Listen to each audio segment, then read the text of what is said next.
Assalamualaikum warahmatullahi wabarakatuh. Selamat siang, salam sejahtera bagi kita semua.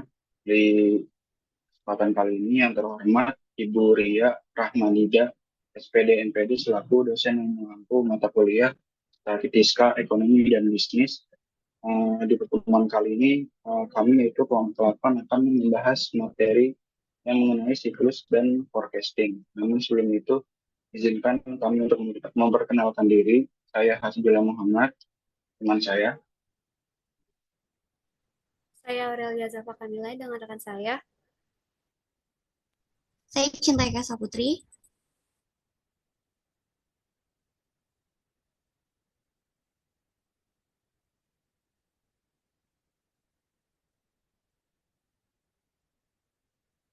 Boleh di next.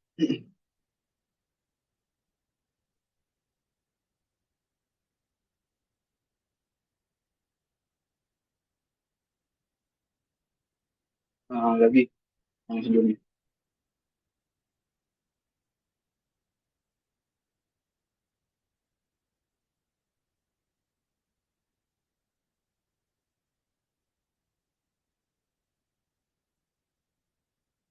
Oke, di sini pertama kita akan membahas tentang variasi siklis, yang dimana variasi siklis merupakan suatu gerakan atau variasi jangka panjang sekitar garis tren yang bergerak agak beraturan dalam jangka waktu tertentu tiap 3 tahun, 5 tahun atau lebih. Contohnya adalah di gerakan yang menunjukkan jangka waktu kemakmuran, kemunduran, dan pemulihan. Boleh di next.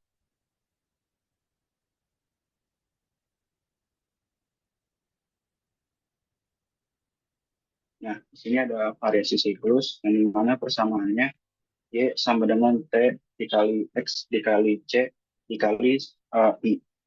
Lalu bentuk persamaannya dibentuk menjadi TCI sama dengan Y dibagi S, lalu CI sama dengan TCI dibagi T, yang dimana keterangannya Y adalah nilai data berkala, T yaitu tren, S variasi musim, yang merupakan variasi siklus, lalu I adalah variasi tidak tetap di mana CI adalah indeks siklus. Lalu yang di kanan itu merupakan gambar siklus indeks saham gabungan yang dimana polanya itu naik turun. Boleh di next.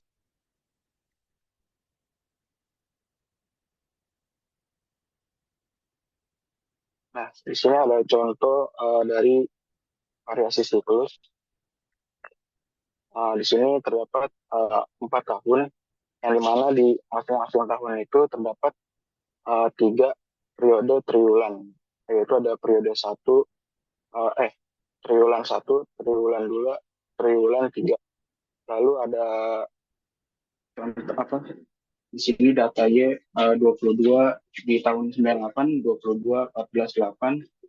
Lalu data Y di tahun 99, 25, 15, 8 dan seterusnya. Lalu juga ada data T di sini 17,5 untuk tahun 1998, 17,2, 16,8. Lalu untuk tahun 1999, 16,5, 16,1, 15,8 dan seterusnya.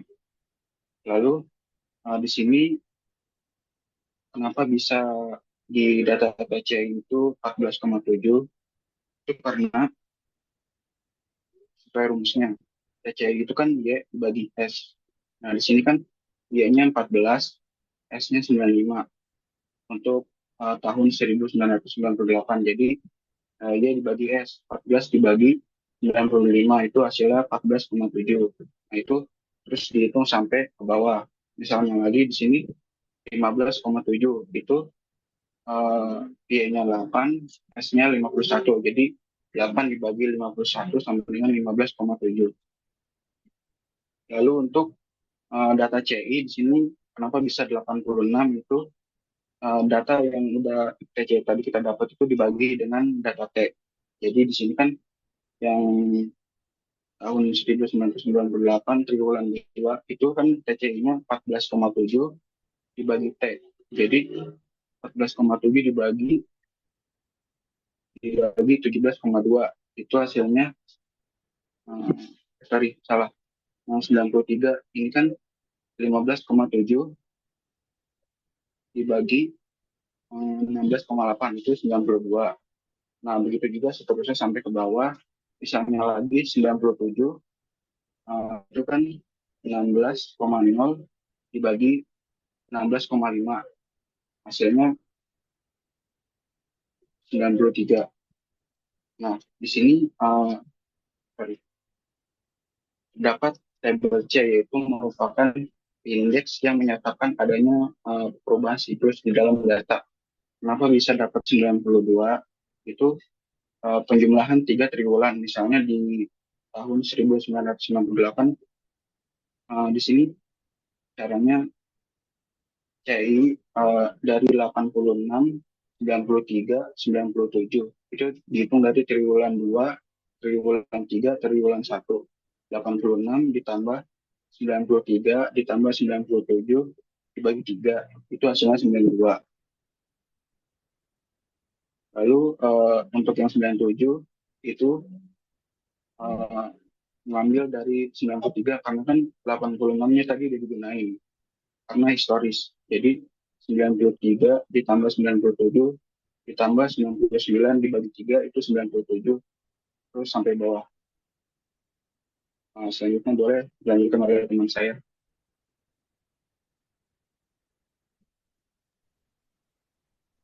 Lalu yang selanjutnya ada forecasting.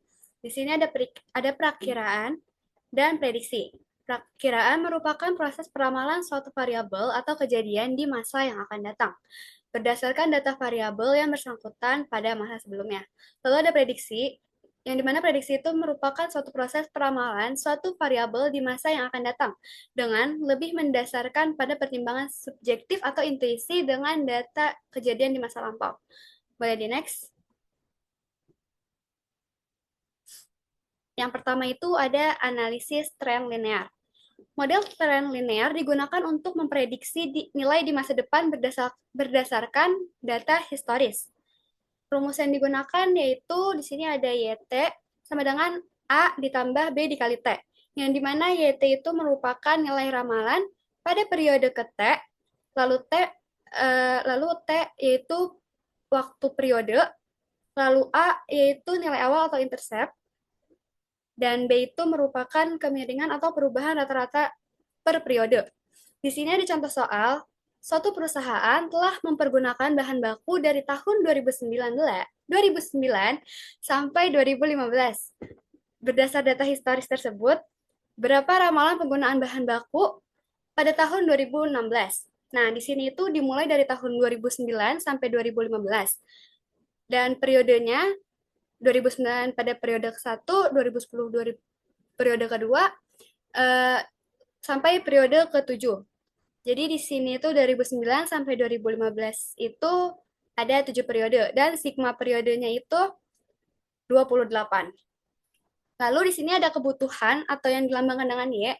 Ini kebutuhan yang digunakan dalam periode itu. Pada periode 2009, kebutuhan yang digunakan, bahan baku yang digunakan adalah 74. Pada 2010, kebutuhan bahan baku yang digunakan adalah 79. Pada 2011, atau periode ketiga, kebutuhan yang digunakan adalah sebanyak 80. Pada 2012, kebutuhan yang digunakan sebanyak 90. Pada 2013, kebutuhan yang digunakan sebanyak 105. Pada 2014, kebutuhan yang digunakan sebanyak 122. Dan kebutuhan pada periode ketujuh atau pada tahun 2015, kebutuhan yang digunakan itu sebanyak 142. Sehingga di sini didapatkan total kebutuhan atau sigma Y-nya yaitu 692. Lalu di sini ada T kuadrat. Jadi ini periodenya itu di pangkat 2 atau dikuadratkan. Misal pada 2009 itu berarti kan periodenya itu periode 1 berarti 1 pangkat 2 sama dengan 1. Lalu periode kedua berarti 2 pangkat 2 sama dengan 4. Lalu selanjutnya begitu sampai periode ke-7. Di sini 7 pangkat 2 berarti 49. Dan sigma T kuadratnya mendapatkan hasil 140. Lalu di sini ada T dikali Y. Berarti ini periode dikali kebutuhan. Jadi pada tahun 2019 T sama Y-nya dikali, jadi 1 dikali 74 sama dengan 74. Lalu 2010 periode kedua dikali 79 mendapat hasil 158.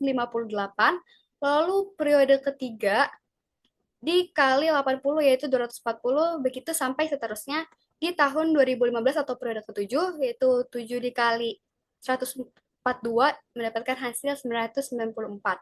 Nah, yang dimana total T dikali Y-nya itu 3083. Nah, ini untuk rata-rata periode rata-rata periode atau T, seperti itu rata-rata biasa, 28 dibagi 7, karena di sini ada 7 periode, berarti hasilnya itu rata-rata periodenya itu 4, lalu kebutuhan sama 692 dibagi 7 sama dengan 98,86. Boleh di next?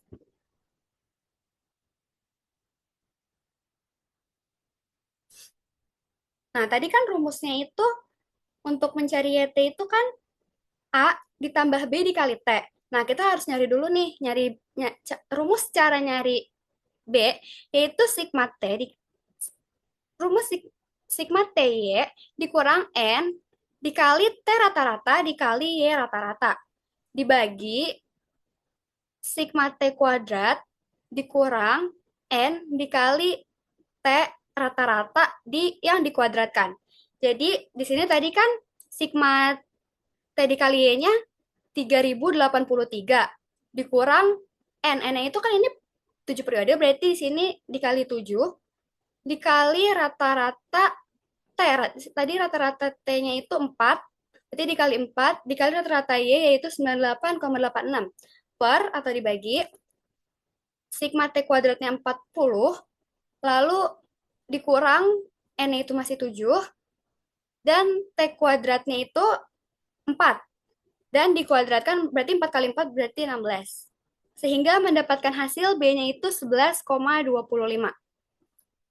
Nah, setelah kita menemukan B, kita lanjut mencari A. Yang dimana A itu rumusnya Y rata-rata dikurang B dikali T rata-rata. Nah, di sini berarti Y rata-ratanya 98,86 ditambah B yang tadi ini yang sudah kita dapatkan 11,25 dikali T rata-rata 4. Yang dimana total hasilnya itu 53,86. Nah, karena udah ketemu A sama B-nya, jadi kita bisa ngitung buat periode selanjutnya atau 2016. Rumusnya itu tadi masih A ditambah B dikali T. Berarti Y T-nya itu karena kita mencari untuk tahun 2016 berarti diganti, berarti Y 2016 sama dengan A-nya itu 53,86 ditambah B 11,25 dikali 8. Karena ini kan tadi 7 periode ya. Berarti 2016 itu periode ke-8, berarti 53,86 ditambah 11,25 dikali 8. Yang dimana total hasil akhirnya itu 143,86. Nah, jika dianalisis satu-satu, sama rumusnya Y 2009 ditambah 53,86 ditambah 11,25 dikali 1, karena dia kan periode ke-1, jadi hasilnya itu 65,11. 2010 53,86, masih A tambah B masih sama, hanya periodenya saja yang diganti sampai periode terakhir atau periode yang kita cari. Di sini Y 2010 yaitu 76,36, Y 2011 87,61, Y 2012 98,86, Y 2013 110,11, Y 2014 121,36, Y 2015 132,61, dan periode 2016 atau periode ke-8 mendapat hasil 143,86. Boleh di next, dilanjut dengan rekan saya.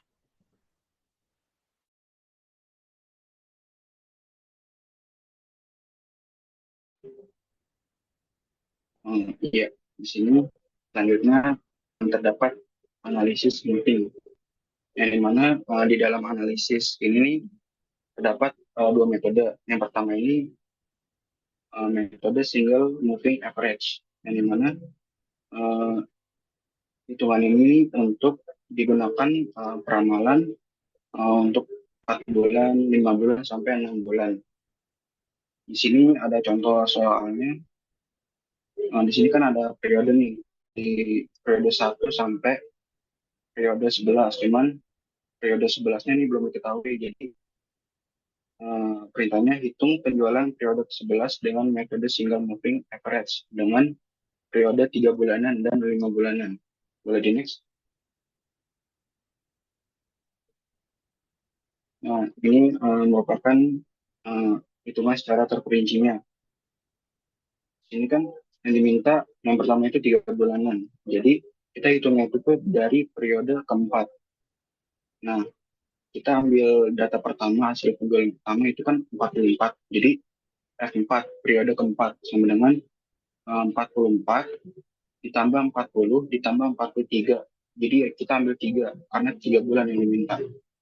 Terus dibagi 3, hasilnya 42,33. Dan selanjutnya juga periode kelima, ini kan yang 44 itu udah kita gunain buat periode keempat. Jadi yang kedua yang 40. Jadi 40 ditambah 43 ditambah 43 terus dibagi 3, 42. Begitu terusnya sampai periode ke-11. Nah, selanjutnya ini kita ngitung buat yang periode 5 bulan. Karena ini periode 5 bulan, kita ambilnya data periode ke-6. Sama kayak tadi juga, pertama ambil data pertama 44 ditambah 40 ditambah 43 ditambah 43 ditambah 46, ya sampai 5, terus dibagi 5 karena kan yang diminta itu 5 bulan, jadi hasilnya 43,2. Begitu juga dengan periode ketujuhnya, kan 44 itu juga udah dipakai sama kayak yang periode 3 bulan. Jadi 40 ditambah 43 ditambah 43 ditambah 46 ditambah 45 dibagi 5 bulan sama dengan 43,4. Nah, ini kita hitung sampai dapat periode ke-11-nya. Boleh next.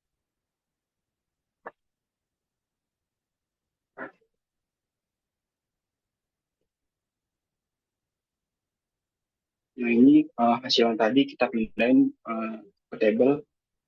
Nah, kalau yang periode 3 bulan itu kita taruh di eh, buat periode keempat. Nah, itu yang 42,33 sampai yang tadi kan udah dapet tuh periode ke-11-nya yaitu 43. Terus juga yang 5 bulan itu kita taruh di periode ke-6 yang 43,2 sampai uh, hasil buat periode ke-11 yaitu 43,4. Boleh di next.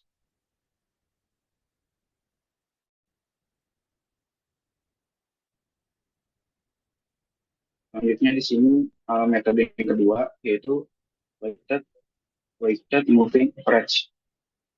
Nah, ini sebenarnya sama kayak tadi, cuma di sini ditambahin bobotnya. Untuk 3 bulan itu ditambahin 20%, 30%, dan 50%. Lalu untuk 4 bulan ditambahin bobot 10%, 20%, dan 20%, 30%, dan 40%. Soalnya itu nyari sama juga kayak tadi, nyari periode ke-11 untuk periode 3 bulan dan 4 bulan. Boleh di next.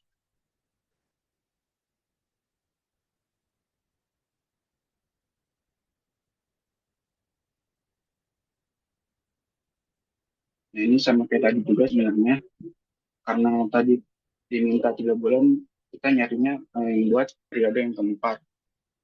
Nah, di sini 3 bulan itu 20% dikali 44, terus ditambah 30% dikali 40, ditambah 50% dikali 43. Nah, 20% dikali 4 kan 8,8, terus 30% dikali 40 itu 12, terus 50% dikali 43 itu 21,5. Nah, ini kita nggak perlu bagi 3 lagi, ini langsung aja ditambahin. Jadi hasilnya 42,3. Nah, ini kita hitung seterusnya sampai dapat periode periode yang 11. Terus buat periode yang keempat bulan ini sama juga kayak yang single, itu kita cari yang periode kelima karena yang diminta itu periode keempat. Kalau yang periode empat ini kan dikali 10%, 20%, 30%, dan 40%. Ini kita langsung aja 10% dikali 44, 20% dikali 40, 30% dikali 43, ditambah 40% dikali 43. Nah, ini hasilnya 4,4 tambah 8 ditambah 12,9 ditambah 17,2. Nggak perlu dibagi 4 lagi, langsung aja 42,5. Ini kita hitung terus sampai dapat periode yang ke-11. Selanjutnya mungkin boleh dilanjut oleh teman saya.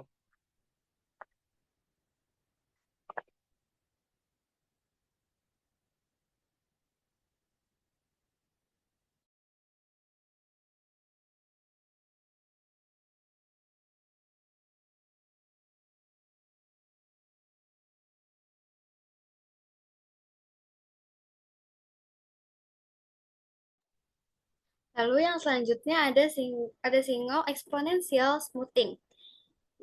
Metode ini digunakan untuk meramalkan data masa depan dengan pembobotan eksponensial.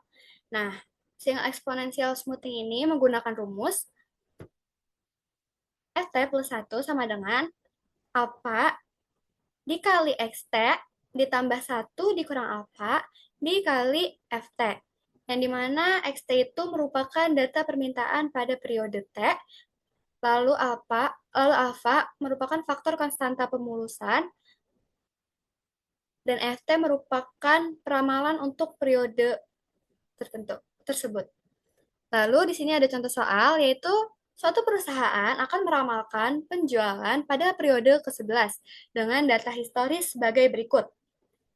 Di sini ada 11 periode, akan tetapi periode 11 yang akan kita cari.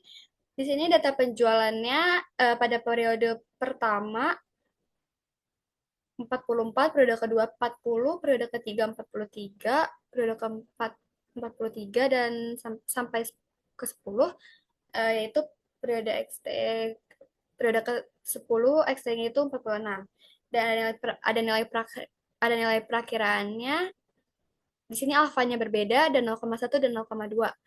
Dan pertanyaannya berapa perakiraan penjualan pada periode 11? Boleh di next?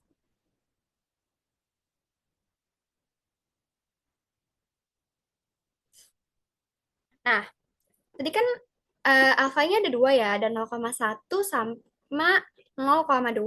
Nah, kita bahas dulu yang 0,1. Tadi kan rumusnya itu ft plus 1 atau itu sama dengan alfa dikali xt ditambah 1 dikurang alfa dikali ft. Nah, di sini dimulai dari periode pertama. Pada periode pertama, tentu kita menggunakan datanya itu data periode pertama juga. Jadi, alfa, di sini alfanya kan 0,1, berarti 0,1 dikali xt.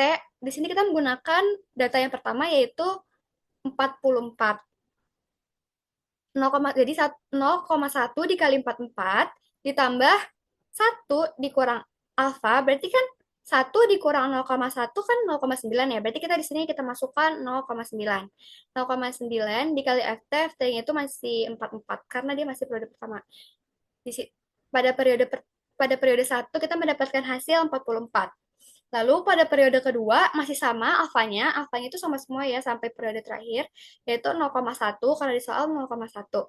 Lalu xt-nya ini pada periode kedua kita menggunakan data penjualan pada periode pertama karena di sini tuh kita menggunakan historis. Jadi kita menggunakan data penjualan itu periode sebelumnya.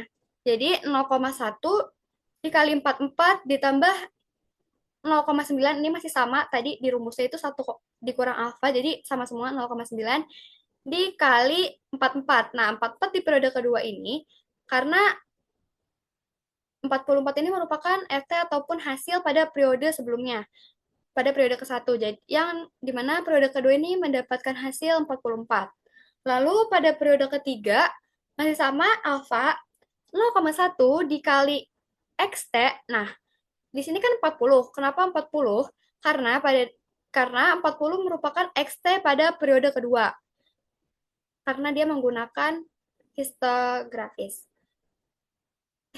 Lalu ditambah 0,9 dikali 44. Yang dimana 44 ini merupakan hasil pada periode kedua. Lalu periode ketiga ini mendapatkan hasil 43,60. Lalu periode keempat 0,1 dikali 43 karena XT pada periode ketiga itu 43 ditambah 0,9 dikali 43,60. 43,60 ini hasil dari periode ketiga. Lalu hasilnya 0,1 dikali 43 ditambah 0,9 dikali 43,60 yaitu 43,54. Begitu sampai seterusnya. Intinya itu, alfanya itu kan pasti sudah ada di soal ya. Alfa itu tetap, jadi kita bisa samain semua. Lalu untuk XT-nya, kita menggunakan data dari periode atau tahun sebelumnya. Jadi semisal kita nyari periode ke-10, berarti kita itu XT-nya kita menggunakan XT periode ke-9. Misal 0,1 dikali 43 ditambah 0,9 dikali 43,40. Nah, untuk FT-nya itu selalu hasil dari penghitungan jumlah hitungan dari periode sebelumnya. Jadi dari kita di sini di periode ke-10 kita menggunakan hasil dari periode ke-9. Begitu seterusnya. Di sini berarti untuk periode ke-11 jika alfanya 0,1 berarti 0,1 dikali XT. XT itu data historis dari periode ke-10 ditambah 0,9 dikali 43,36 yang dimana 43,36 ini hasil dari perhitungan periode ke-10. Jadi jika alfa 0,1 pada periode ke-11 mendapatkan hasil 43,62.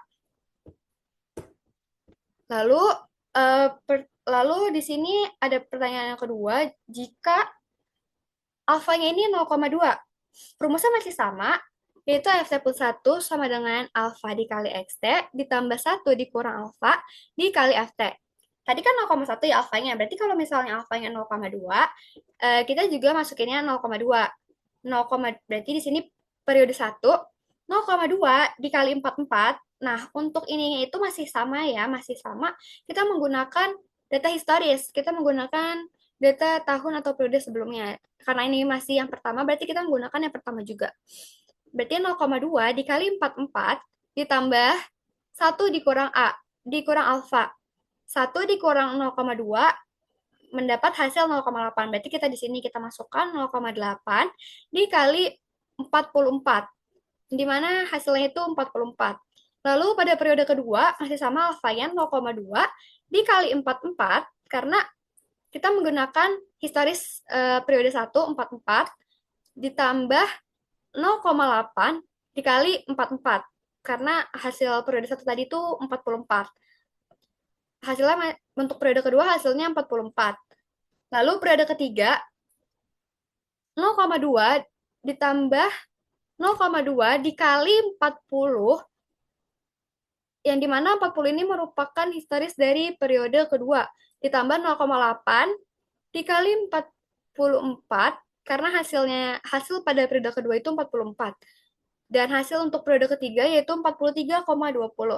Lalu pada periode 4 0,2 dikali 43 karena karena XT pada periode ketiga itu 43, berarti 0,2 dikali 43 ditambah 0,8 dikali 43,20.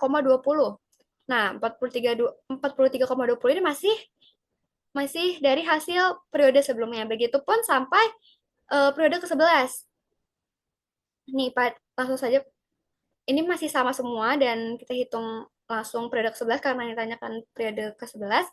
Jadi periode ke-11 alfanya itu masih 0,2 ditambah 46. Nah, 46 ini kan XT pada periode ke-10 kan.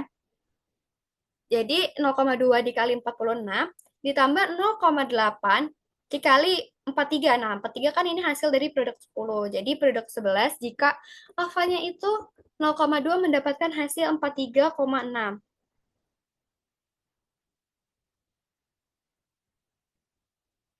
Jadi jika menggunakan alfa 0,1, peramalan lebih lambat beradaptasi.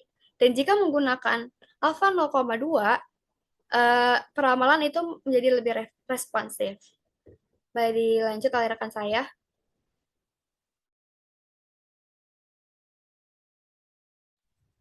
Selanjutnya kita masuk ke metode regresi dan korelasi.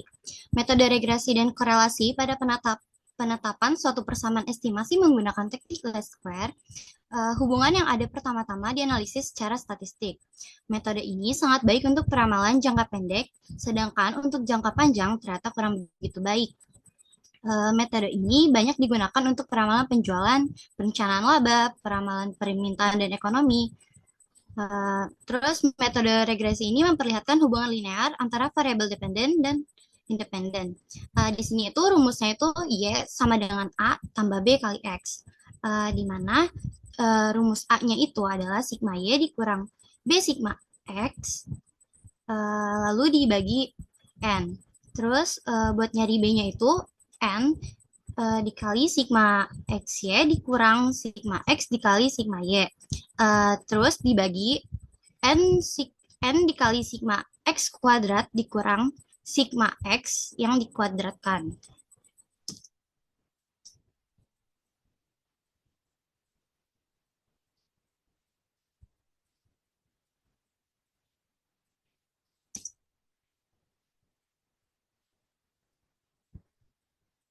Sebentar, gambar di next.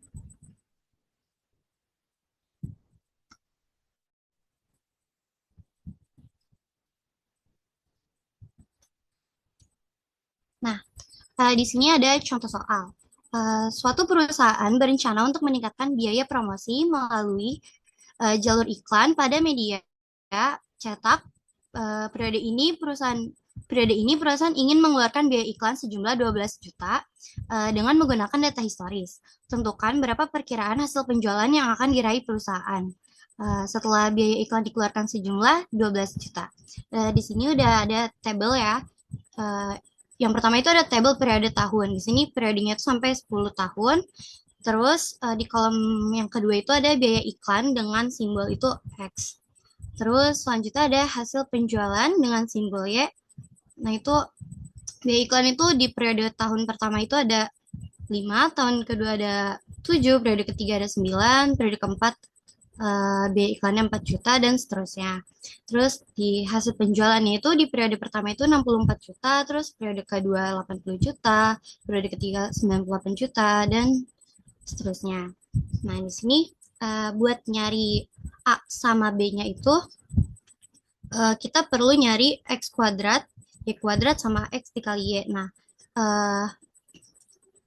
kan buat nyari X kuadrat itu tinggal di biaya iklan itu dipangkatin 2 aja. Jadi periode pertama kan biaya iklannya itu kan 5. Nah, itu tinggal dikuadratin. Jadi 5 pangkat 2 itu 25. Terus buat periode keduanya itu kan biaya iklannya itu kan 7. Itu tinggal dipangkatin lagi, pangkatin 2. Jadi 49.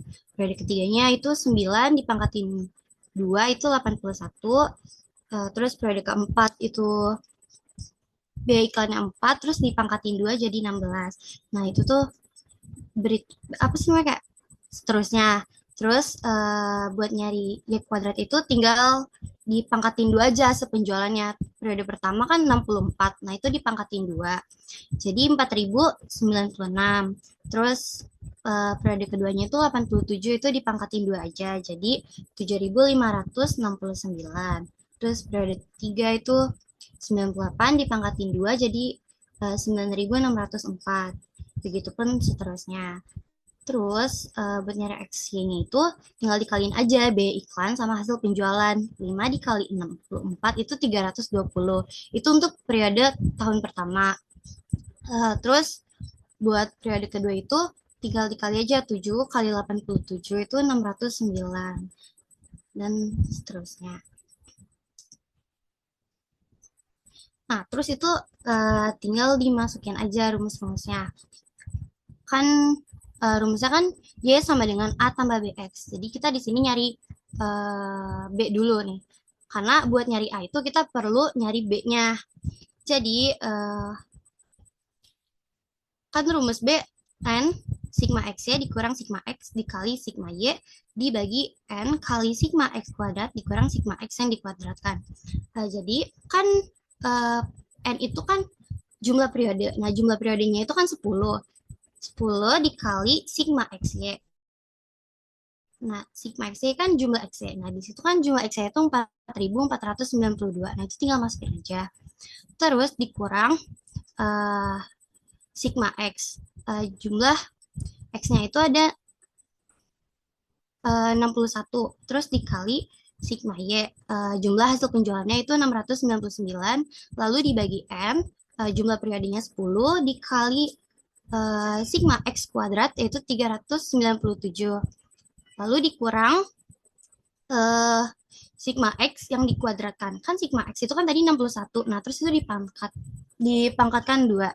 Jadi 10 dikali 4.492 dikurang 61 dikali 699. Lalu dibagi 10 kali 397 dikurang 61 pangkat 2. Sini jadinya 44.920 dikurang 42.639 dibagi 3.970 dikurang 3.721 sama dengan 2.281 dibagi 249 sama dengan 9,16.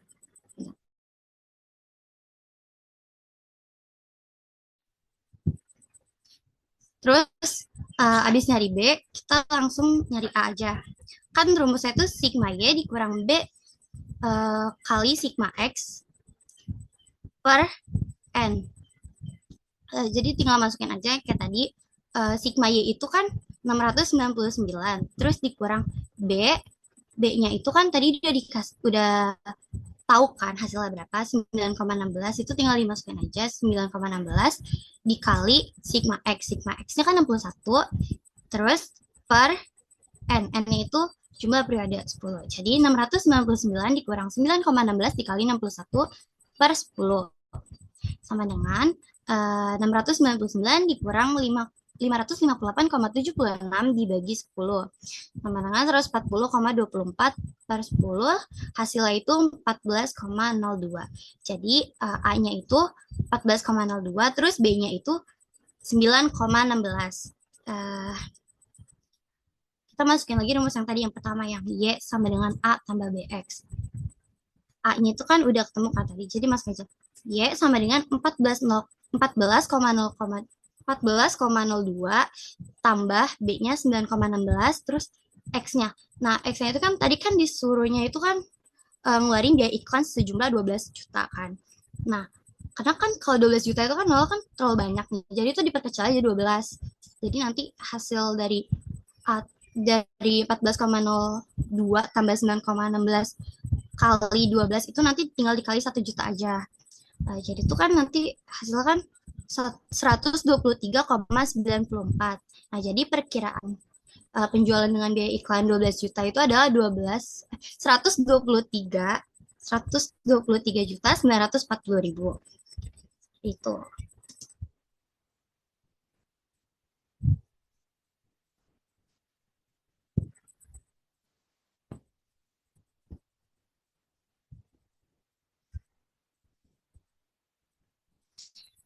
Nah, di sini selanjutnya itu ada kriteria performance peramalan. Nah, seorang perencana menginginkan hasil perkiraan peramalannya yang tepat atau mendekati, paling tidak dapat memberikan gambaran yang realistis.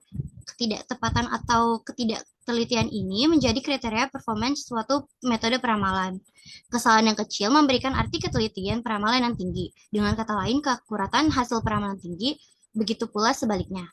Besar kesalahan suatu peramalan dapat dihitung dengan beberapa cara, yaitu yang pertama itu ada mean square error atau MSE. Nah, MSE ini rumusnya itu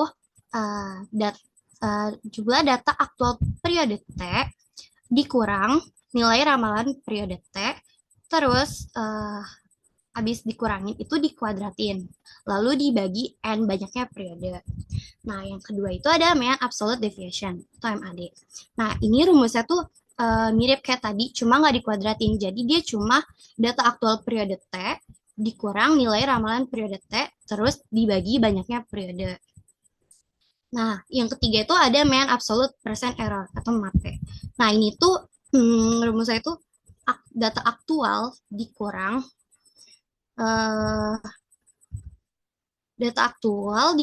nilai ramalan, lalu dibagi data aktualnya lagi. Terus abis itu dikali 100, terus dibagi banyaknya periode. Kalau singkatnya itu kayak, apa namanya, absolute deviation itu dibagi data aktual, terus dikali 100, lalu dibagi banyaknya periode, gitu. Nah, di sini tuh ada contoh analisis performance forecasting dengan menggunakan exponential smoothing pada alpha berbeda. Nah, jadi alfanya itu 0,1. Di sini tuh tabelnya tuh di sini kita pakai 8 periode. Nah, aktual penjualannya pada bulan pertama itu 180, terus bulan kedua 168, bulan ketiga 159, bulan keempat 175, dan seterusnya. Nah, di sini kan pakai peramalan alpanya itu 0,1.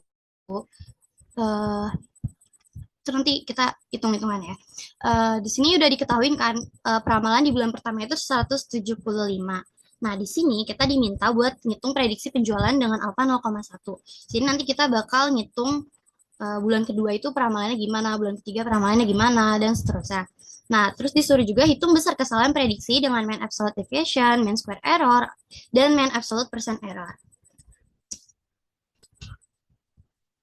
Nah, di atas kolom-kolom itu kan ada aktual penjualan itu kan kolom pertama, terus peramalan kolom kedua, perhitungan deviation absolute itu kolom ketiga, terus perhitungan MSE kolom keempat, perhitungan MAP itu kolom kelima. Kita cari peramalan dulu ya, peramalan bulan kedua, bulan ketiga, bulan keempat, dan seterusnya. Nah, cara nyari peramalan bulan kedua itu yang pertama itu kan 175. Kita pakai peramalan di bulan pertama. Jadi 175 ditambah 0,1 itu alpanya itu 0,1, terus dikali 180 dikurang 175. Jadi kita pakai data yang ada di bulan pertama. Nah, hasilnya itu kan 175,5. Nah, 175,5 ini bakal dipakai buat bulan ketiga juga, buat nyari peramalan di bulan ketiga. Nah, terus kan peramalan bulan kedua kan jadinya kan 175,5. Nah, kita cari peramalan di bulan ketiga. Nah, kita pakai tadi peramalan di bulan kedua. Kita masukin 175,5 terus ditambah 0,1 dikali 168 dikurang 175,5. Jadi setiap kita mau cari peramalan di bulan tertentu, kita pakai data bulan sebelumnya gitu lah. Jadi kalau misalnya kita mau nyari peramalan bulan kelima, jadi nanti kita tuh pakai data di bulan keempat kayak 173. Kan peramalan di bulan keempat itu 173,2. Nah, jadi tuh masukin aja 173,2 ditambah 0,1 dikali 175 dikurang 173,2. Hasilnya 173,4. Nah, itu hasil peramalan itu bakal dipakai buat cari bulan-bulan seterusnya. Nah, selanjutnya kita cari perhitungan deviasi absolut. Nah, caranya itu tinggal ngurangin data aktual penjualan sama peramalan. Kayak misalnya di bulan pertama itu aktual penjualannya kan 180. Nah, itu tuh dikurang 175. Nah, hasilnya itu 5 itu masuk ke kolom ketiga itu yang perhitungan deviasi absolut.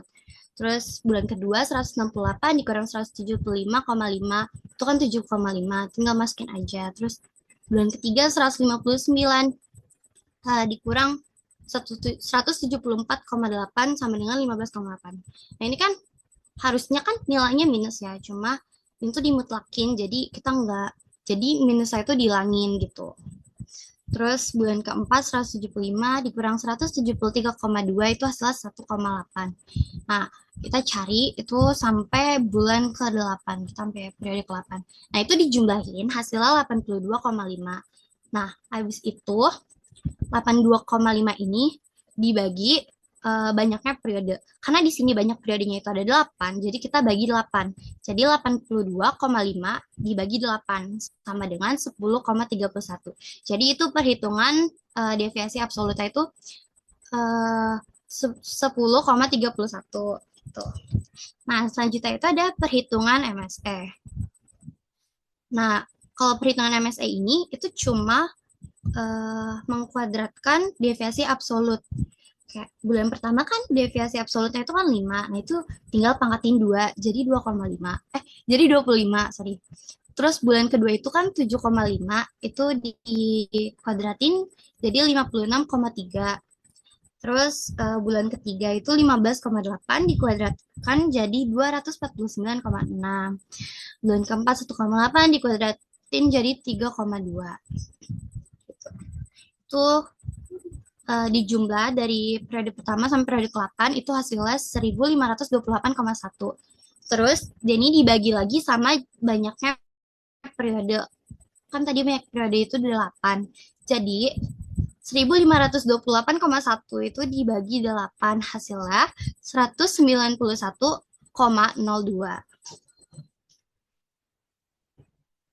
Terus selanjutnya kita bakal cari perhitungan MAPE. Nah, ini tuh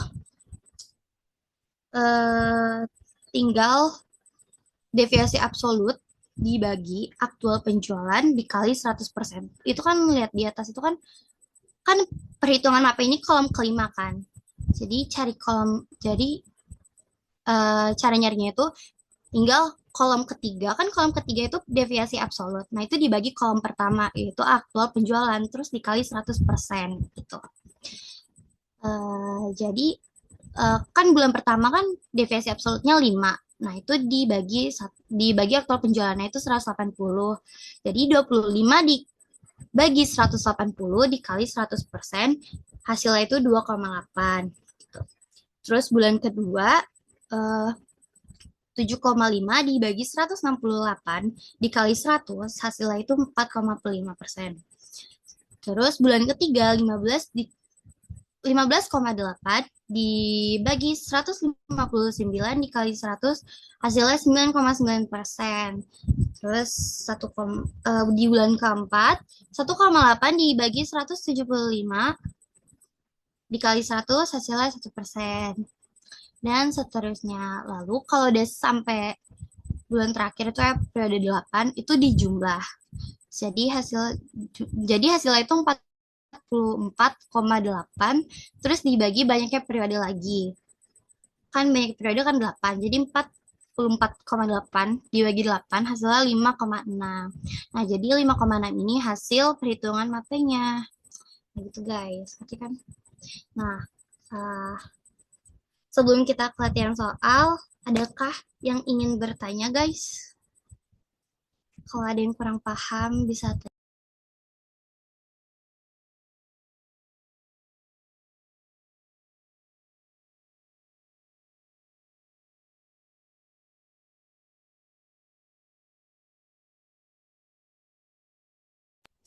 raise hand ya.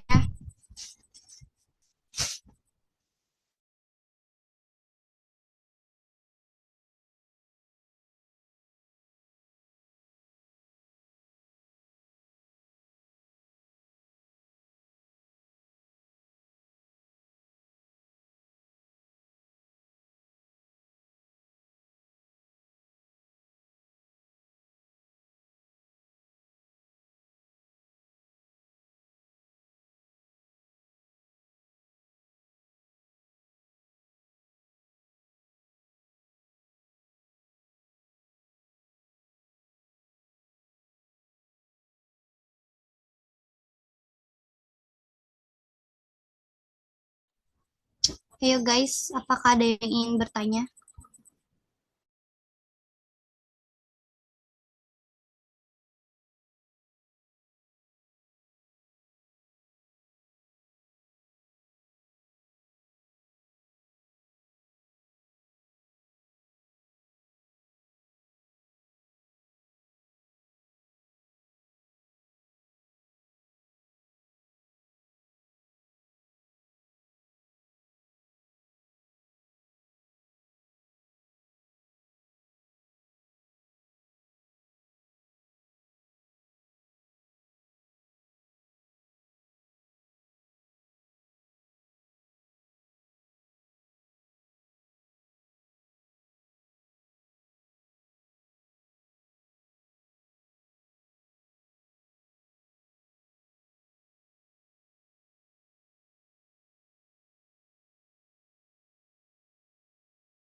Ada yang mau nanya nggak teman-teman?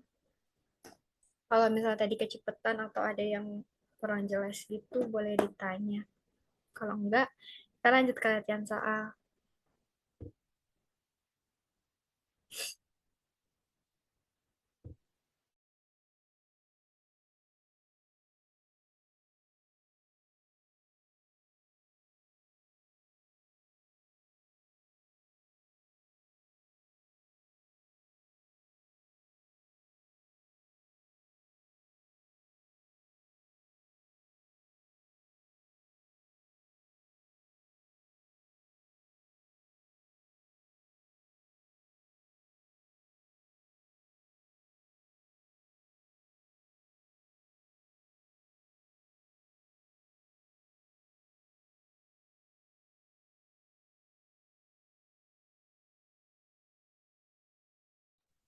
Yang mau nanya boleh raise hand ya. Kita tunggu sampai jam 2:15. Kalau enggak kita langsung lanjut ke soal.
Oke, karena nggak ada yang nanya, ini langsung latihan soal aja ya. Boleh di SS atau nanti juga kita kirim ke grup.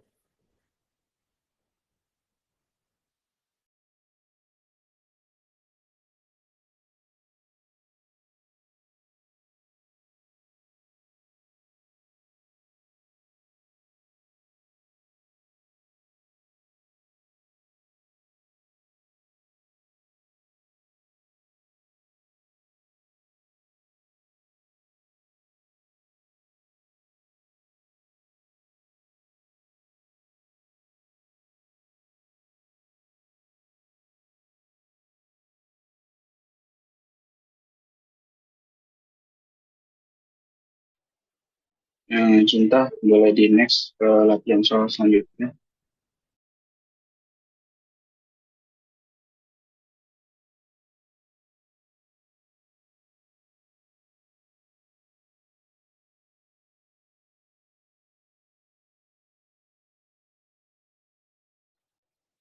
di SS aja ya, kalau enggak ntar kita kasih soalnya. Ini udah nggak ada yang nanya lagi kan? Ini satu doang kan? Apa? Satu doang kan soalnya. Dua, Walah, dua. yang siklus sama yang predictive, ini apa, performance forecasting. Udah nggak ada yang nanya lagi kan? Ini nanti dikumpulin di Drive, terus deadline-nya kapan? Deadline-nya nanti menyusul. Nanya Buria dulu. Hmm.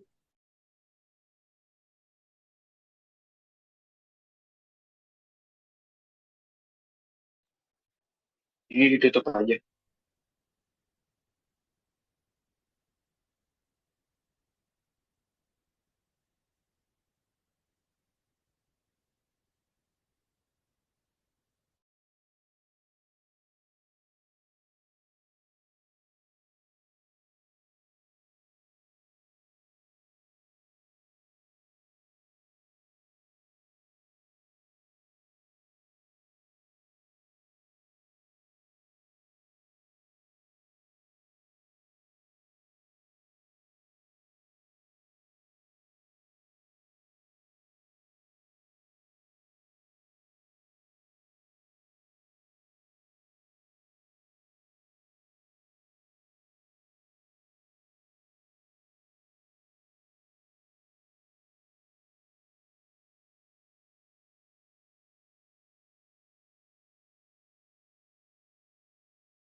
Boleh diakhirin aja dulu.